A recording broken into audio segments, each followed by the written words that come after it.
in your religion, am I right in thinking that you have arranged marriages? Or, Yes, yeah. not in the sense that you have heard or read about, but in a different sense altogether. You know, the marriages in our community are arranged in according to the strict principles laid down in the Holy Quran, which are strict, but they give you quite some elbow room for bringing so many factors in. This is normally not done by the other Orthodox Muslims. They are Orthodox in the sense that they belong to the Middle Ages rather than go back to the time of the Holy Prophet, at which time Islam was much more modern than it was in the Middle Ages. The same thing happens to every religion. In Christianity, for instance, you go to the time of Christ, the Christianity of that time, was so beautiful, so wonderful. But the Christianity of the medieval times in Europe becomes so horrid. You know, it invented the Inquisition and things, and punishing, putting to stake. Here in England, 5,000 women, poor ladies, were burnt at stake under the allegation that they were witches. So I'm not talking, when I say medieval Islam, I mean this Islam which has no relationship to its sources. We, in our community, this is the main difference. We attempt to go back to the pristine purity of Islam as found at the time of Prophet Muhammad. There the marriage was not arranged like it is now arranged in some backward countries. The values they attach to Islam are not Islamic values. They are traditional local values which they follow in the name of Islam or whatever religion they may please.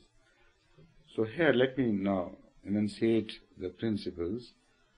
Number one, the girl cannot be forced against her wish to marry anyone.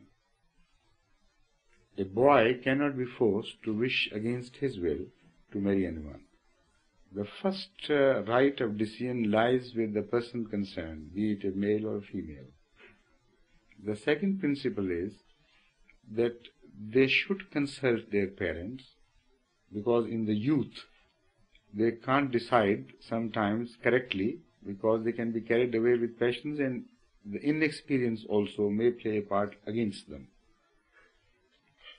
Thirdly, although in larger family connections they are permitted to see other girls and meet them in company of other elders, but they are not permitted to go into courtships and would do whatever they please.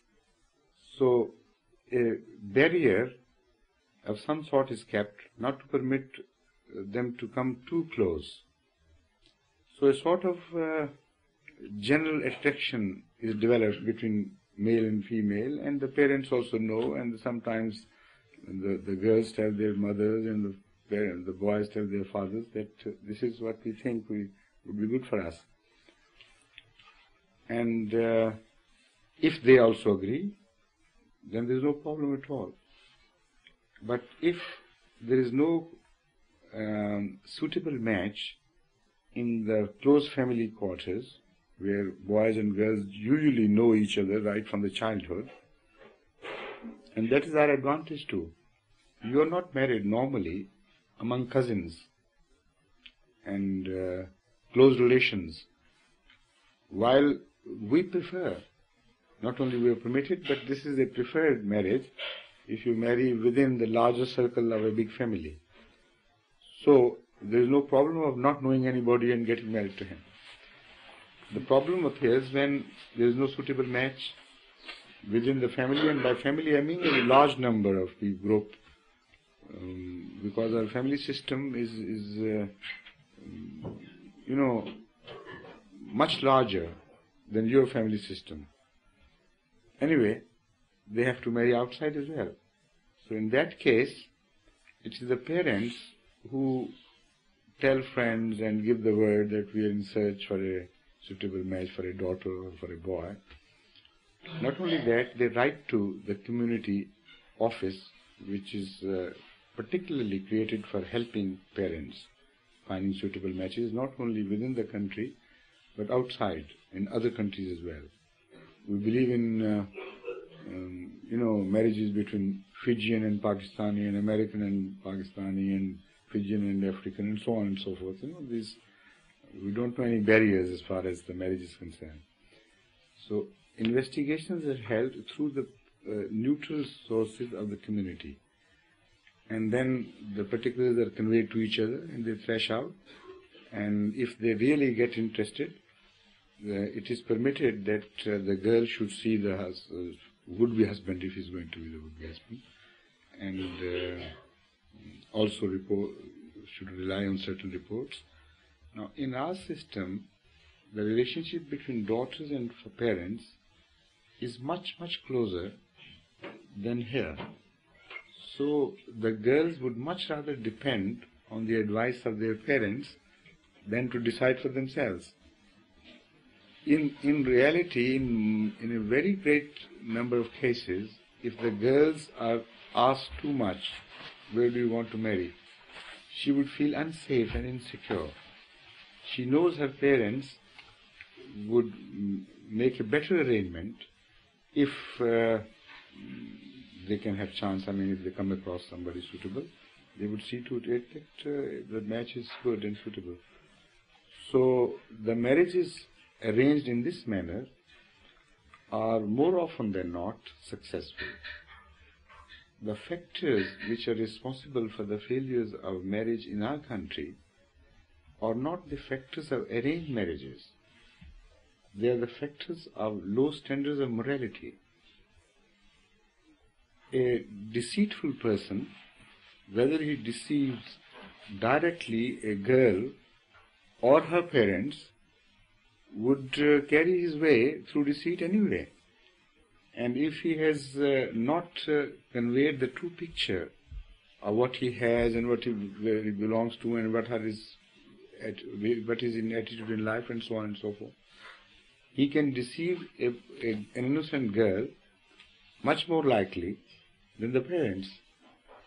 And if the parents have decided to deceive the other party, then it's their crime.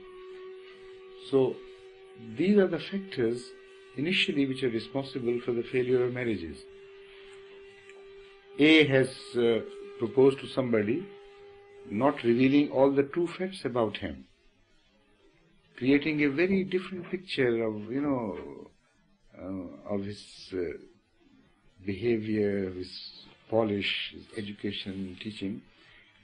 And while in reality he was looking forward to the wealth the parents possessed of that particular girl, or vice versa. So when the marriage is conducted, after that they should begin to show their true colors, and problems begin to appear. Many of such factors are responsible for the failures, plus the factor of lower economic standard. In our country, whether the marriages were arranged or not arranged, that would not decide the issue of its being successful or not successful, as much as in many cases, the poverty, the low economic standard of the country as such. The husband and wife have to live with their parents. That is to say, the parents of the husband. And they can't afford a separate living. And not only this, it's further complicated when you imagine that there are 5 boys and all are living together in one house with so little room available, and they jointly support the whole family. So these create problems like social problems here. You give them the name of racial problems, but it's not entirely the racial difference which is responsible. There are other factors of behavior, conduct. A girl comes from a different society, a different way of life. Another comes from a different, and their moral standards are different. So there are so many infights. Sometimes the husband begins to take unnecessarily the side of the parents. Sometimes the other way around, and so on. So whatever ghastly picture you have in mind about the arranged marriages is not entirely based on the very principle of arranged marriage. All these complex factors do play their role. Despite that, our arranged marriages stand a less likely chance of being broken or end up in a complete break of the family and problems we are facing here every day than here in the West, and more so in America. In America, when I visited there in 1978, I found that less than 40% people were, and when I say that, it is a very conservative estimate. Less than 40% people were married for life. In majority of cases, the marriage was broken within a matter of a year or 2 or 3 years at most, and the girls and the boys were either living with the mother or with the father, and so many broken homes I came across that it was shocking.